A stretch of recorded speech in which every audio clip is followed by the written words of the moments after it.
नमस्कार. आज आपण जिल्हा परिषद व पंचायत समितीच्या निवडणुकीच्या अनुषंगाने म्हाळुंगे या ठिकाणी आलो होतो. परितय पंचायत समितीमधून अजित सिंह चव्हाण सर पंचायत समितीच्या माध्यमातून आज निवडणुकीच्या रिंगणात भाजपमधून उभे आहेत आणि आज आपण त्यांना खास त्यांच्याशी चर्चा करण्यासाठी आलो आहोत. तर नमस्ते सर.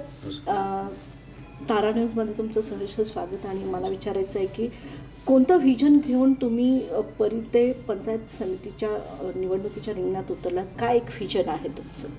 मी साधारण 1986 पासून समाजकार्याच्या मध्ये ओढलो गेलो. अगदीच 16-17 वय असल्यापासून तेव्हापासून आज अखेर मी अनेक गोष्टींमध्ये समाजकारण आणि राजकारणामध्ये सहभाग घेतला. यावेळेला असं वाटलं की कधीतरी आपण स्वतः इतकं लोकांच्यासाठी आपण काम केले तर आपल्या पण एकदा संधी घेऊन बघावी. मी आपल्या डोक्यात जे काही व्हिजन आहे ते आपण प्रत्यक्षात आपण स्वतः जर सत्तेत असेल तर प्रत्यक्षात ते उतरता येईल असा एक डोक्यात एक विचार ठेवून मी इलेक्शनमध्ये आता स्वतः हे घेतले. कर्मधर्म संयोगानं मला मी भारतीय जनता पार्टीचा सक्रिय कार्यकर्ता आहे 1993 पासूनचा. यावेळेला पहिल्यांदा मला पक्षानं अधिकृतपणे संधी दिल्यामुळं त्या संधीचं सोडणं कसं करता येईल यासाठी माझे प्रयत्न चालू आहेत. व्हिजन म्हणाल तर माझ्या एक डोक्यात एक 2 विषय फार सेन्सिटिव्ह आहेत. एक म्हणजे पंचायत समितीला किती आता अधिकार आहेत माहीत नाही मला, पण माझं असं व्हिजन आहे की बाबा जिल्हा परिषदच्या शाळा ज्या आहेत, कारण ग्रामीण भागातले शैक्षणिक गुणवत्ता जर वाढल्याशिवाय डेव्हलपमेंट होत नाही. त्यासाठी जिल्हा परिषद शाळांमध्ये काय आधुनिकता आणता येईल हा एक माझा पहिला हायलाईट विषय. आणि दुसरा एक विषय आहे की जो अंगणवाडीच्या संदर्भात आहे. आज आपण जर बघितलं तर इंग्लिश मिडियमच्या शाळेमध्ये नर्सरी, KG, ज्युनियर KG वगैरे असे टप्पे असतात वयानुसार, पण अंगणवाडीमध्ये मराठी शाळेमध्ये हा एकच टप्पा असतो. 2.5 ते 6 हा एकच टप्पा आहे. त्यामध्ये काय करता येईल बदल हा एक माझ्यासमोरचा एक विजन आहे. त्यासाठी हा ग्रामीणचा जिल्हा परिषद पंचायत समितीचा हा जोडलेला विभाग असल्यामुळं त्यामध्ये काय करता येईल का मी जरा बघा असा उद्देश ठेवून मी ह्यामध्ये आलो आहे. सर, तुम्ही मगाशी बोलताना सांगितलं की 1986 पासून तुम्ही समाजकारणात आहात. राजकारणामध्ये तुम्ही सामाजिकरण करत राजकारणात सक्रिय होतात. तर मला विचारायचं आहे की काय तुम्हाला नेमका या ग्रामीण भागामध्ये असं जाणवलं की या समस्या आहेत अजून आणि या समस्या लोकांच्या सोडवल्या गेल्या पाहिजेत, यावर मला काम केलं पाहिजे? ग्रामीण भाग म्हणला की शेती हा अत्यंत महत्त्वाचा विषय, सेन्सिटिव्ह. म्हणजे माणसाचं जीवन पूर्ण शेतीवर अवलंबून आहे आणि शेतीमध्ये अनेक विषय असे आहेत की शासन स्तरावर एखादा निर्णय होतो पण इम्प्लिमेंटेशन खाली होत नाही.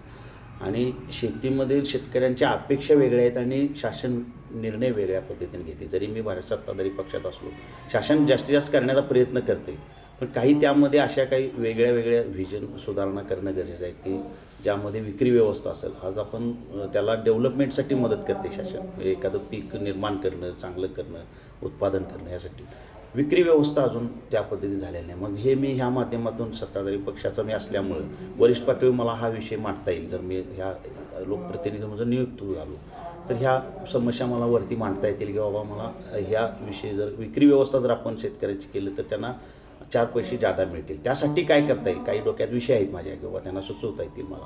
म्हणजे जसं मुख्यमंत्र्यांनी आता 2047साठी एक व्हिजन डॉक्युमेंट प्रत्येकाकडनं एक मतं आजमावून घेतले, त्यामध्ये काही मुद्दे मी सुचवले, ते मला प्रत्यक्ष आता मला सुचवण्याची संधी मिळेल ह्या माध्यमातून. तो एक माझा एक महत्त्वाचा विषय तुम्हाला घेऊन जायचा आहे. सर, तुमच्या बोलण्यातून जाणवते की तुम्ही एक अभ्यासू नेतृत्वात तुम्ही जर म्हणत असाल की मी एक हे ठरवलेलं आहे की कशा पद्धतीनं त्याच्यामध्ये डेव्हलपमेंट करता येईल. तर मला विचारायचं आहे की सर, एवढे दिवस सर तुम्ही समाजकार्यात आहात तर मग राजकारणात यायला एवढा वेळ का? नाही, राजकारणातच मी आहे. म्हणजे समाजकारण ना राजकारण, पण प्रत्यक्ष मला संधी लेट का मिळाली? संधी मिळाली नाही. काय असेल काही मी स्वतः कधी असं प्रत्यक्षात मी मागणी पण केली नव्हती की बाबा मला एखादी संधी द्या वगैरे. त्यामुळे इतके मी अगदी ग्रामपंचायतच्या सदस्यापासून लोकसभेपर्यंतच्या सगळ्या निवडणुकीत सगळ्या पक्षांच्या आमदार म्हणजे भारतीय जनता पार्टीने रिलेटेड जे पक्ष असतील, शिवसेना असेल किंवा युतीमधून, या सगळ्यांच्या मी अगदी प्रामाणिक प्रयत्न करून प्रत्येकाला निवडून आणण्यात माझा कायम सहभाग असतो. मी अगदी 2-2 महिने 6-6 महिने बॅक ऑफिसचं मॅनेजमेंट करत असतो प्रत्येक इलेक्शनमध्ये. आता मी हे सगळं करतोय. आता वाटलं की बाबा आता आपण काहीतरी करावं, कारण मला लक्षात आलं की बाबा मी माझ्या जे डोक्यातले विषय आहेत हे पुढं जात नाहीत. मला काही वेगळे विषय मांडायचे ते जात नाहीत. मग त्यासाठी काय करावं लागेल तर काहीतरी करायला पाहिजे. मग आपण इलेक्शन लढवायला पाहिजे. तर इलेक्शन लढवून सत्ता मिळाल्याशिवाय हे करू शकत नाही. माझ्या जाणवल्यावर मी ठरवलं की बाबा नाहीतर मला तसं सत्ता हा काय फार माझा म्हणजे फायनल अचिव्हमेंट नाही आहे. मला समाजकारण म्हणजे राजकारणाजोडीला समाजकारण जास्त आवडते, त्यामुळे मी दुसऱ्यांना संधी द्यायचा प्रयत्न नेहमी केला आतापर्यंत. पहिल्यांदा वाटलं की बाबा आपण गेल्याशिवाय तिथं माझ्या जे डोक्यातले विषय आहेत ते मी पूर्ण करू शकत नाही. हे माझ्या लक्षात आल्यामुळे पहिल्यांदा मी इलेक्शनसाठी मागणी केली आणि मला पक्षानं ती संधी दिली. आता सर, स्थानिक लेवलच्या काय समस्या आहेत या ग्रामीण भागामध्ये? जसं की शहरी भागात महानगरपालिकेच्या वतीने रस्ते आहेत, ड्रेनेज समस्या असते, कचरा व्यवस्थापन असतं, तसं ग्रामीण भागामध्ये अशा कोणत्या समस्या आहेत ज्या आजवर बरेच पॉलिटिकल लीडर होऊन गेले असतील इथून किंवा इथल्या बऱ्याच निवडणुका झाल्या असतील, कोणत्या समस्येवर भर दिला गेला पाहिजे असं तुम्हाला वाटतंय? मी तुम्हाला तेच म्हटलं की ग्रामीण भागामध्ये शेती हा अत्यंत जिव्हाळ्याचा विषय उत्पादनाच्या दृष्टीनं. मग त्याला काही गोष्टी लागतात. मग आता जसं मोदींच्या आपण बघितलं आपण की दळणवळण हा अत्यंत महत्त्वाचा विषय आपण आताच सध्या देशभर चालू आहे की ज्या गावात ज्या देशाचे रस्ते चांगले, दळणवळण व्यवस्था चांगली, तो देश प्रगती करतो. हे म्हणजे आता त्या पद्धतीनं आपण देश काम करतो आहे. तर हीच संकल्पना ग्रामीण भागात कशासाठी लागणार आहे? तर ते शेतरस्ते, अंतर्गत शेतरस्ते खूप आहेत जिथं दळणवळणाची व्यवस्था नसते. मग एका शेतकऱ्यांना काही वेगळ्या उत्पादन घ्यायचं झालं, भाजीपाला असेल किंवा इतर व्यवसाय करायचे असेल, तर त्याला दळणवळणाची व्यवस्था त्याच्या बांधापर्यंतचे रस्ते आता म्हणजे शासनाने सुद्धा मातोश्री पानंद रस्ता म्हणून योजना आणली आहे. ती योजना प्रभावीपणे गावात राबवायची आहे मला. म्हणजे मला जास्तीत जास्त शेतकऱ्यांनी आणि दुसरी गोष्ट त्याच्या जोडीला प्रक्रिया उद्योग गावागावात कशी करता येतील. म्हणजे एखाद्या विशिष्ट पद्धतीचं पीक त्यांना लावायची, त्याची प्रक्रिया गावात केली, म्हणजे त्यांना मार्केट त्या गावात कसं उपलब्ध करता येईल काय, यासाठी मला काम करायचं आहे. त्यामध्ये मला विचारायचं आहे की भारत हा युवकांचा देश म्हणून ओळखला जातो. इथला युवक इथंच राहून इथं त्याच्या हाताला काम मिळालं पाहिजे, इथली डेव्हलपमेंट झाली पाहिजे, या अनुषंगाने प्रयत्न होणार आहे का? इथला युवक इथंच राहून इथंच त्याला काम भेटलं पाहिजे, यासाठी काही प्रयत्न होणार का तुमचे? हो, 100%. मला तेच प्रक्रिया उद्योगामधून तो प्रत्यक्ष अप्रत्यक्ष रोजगार मिळणार आहे. 10 शेतकरी उत्पादन करतील, पण त्याच्यावर त्या शेतकरीच्या शेतमालावर जर प्रक्रिया याच गावात झाली, गावागावात जर झाली, तर त्यामध्ये काही लोकांना ज्यांच्याकडे शेती नाही त्यांना तिथं रोजगार देता येईल. युवक असतील, काय महिला असतील, त्यांना तो रोजगार देता येईल. मग त्या जोडीला मग महिलांचं आरोग्य असेल, युवकांच्यासाठी क्रीडाच्या व्यवस्था असतील, म्हणजे क्रीडा क्षेत्रात सुद्धा त्यांचं काम करता येईल. आजकाल मुलं भरतीसाठी स्पर्धा परीक्षा करायला लागले आहेत. मग त्यांना काही डेव्हलपमेंटसाठी काही गोष्टी करायच्या युवकांच्यासाठी, गावागावात प्रशिक्षण सुद्धा शासनाच्या वतीने काय करता येईल का आपल्याला. आपण आता खाजगी संस्था करतात, शासनाच्या माध्यमातून त्या युवकांसाठी काय आपल्याला करता येईल काय, मोफतमध्ये, फ्रीमध्ये ग्रामीण भागातल्या शेतकऱ्यांसाठी. कारण अनेक मुलं असे आहेत की ज्यांना आर्थिकदृष्ट्या सक्षम नाहीत, त्यांना चांगल्या कोचिंग क्लासेसमध्ये जाऊ शकत नाही. क्षमता आहे त्यांच्याकडे, शारीरिक क्षमता आहे, बौद्धिक क्षमतेत ती कमी पडतात. त्यासाठी आपण शासनाच्या वतीनं काय फ्रीमध्ये युवकांसाठी काय करता येईल काय, हे मला त्यामध्ये करायचं आहे. मग त्यासाठी मग गावागावात प्रशिक्षण संस्था शासनाच्या वतीने काय राबवता येतील काय, किंवा एक आठवड्यातून एखादा दिवस मोफत अभ्यासिका असेल, मोफत प्रशिक्षण असेल त्यांच्यासाठी, हे काय करता येईल काय युवकांसाठी, मला ते पण करायचं आहे यामध्ये. सर, आत्तापर्यंत बरेच राज्यकर्ते या भागामध्ये होऊन गेले असतील, काय त्यांच्याकडून राहून गेलं असं तुम्हाला वाटतं आणि त्याच्यावर तुम्ही आता भर देणार आहात? हाच विषय आहे की प्रत्यक्ष युवकांसाठी बोललं जाते, फक्त काम होत नाही, काम झालेलं नाही. किंवा काही एखादा आमच्या भागात तर एखादा असा एक साखर कारखाना सोडला तर एकही मोठा उद्योग नाही. उद्योग नसल्यामुळे मुलांना कुठंतरी MIDCत जावा, कुठं इतरत्र जावा. आमच्या इथली पुण्या मुंबईला मुलं जातात नोकरीनिमित्त. हे इथंच थांबलं तर इथली डेव्हलपमेंट होईल अप्रत्यक्षपणे. हे स्थलांतर थांबवण्यासाठी काय करता येईल युवकांचं, ह्याच्यावर मला भर द्यायचं आहे.